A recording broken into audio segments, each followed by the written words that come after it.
بسم الله الرحمن الرحيم.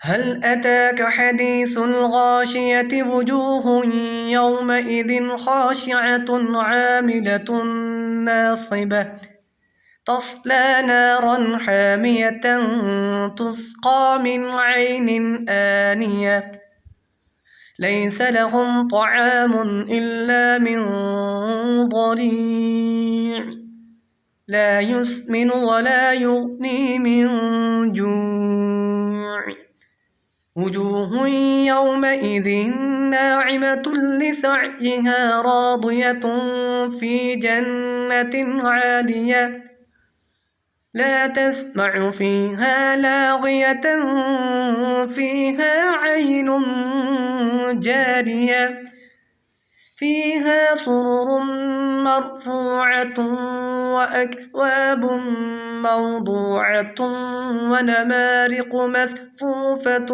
وزرابي مبثوثة أفلا ينظرون إلى الإبل كيف خلقت وإلى السماء كيف رفعت وإلى الجبال كيف نصبت وإلى الأرض كيف سطحت فذكر إنما أنت مذكر لست عليهم بمسيطر إلا من تولى وكفر فيعذبه الله العذاب الأكبر إن إلينا إيابهم ثم إن علينا حسابهم.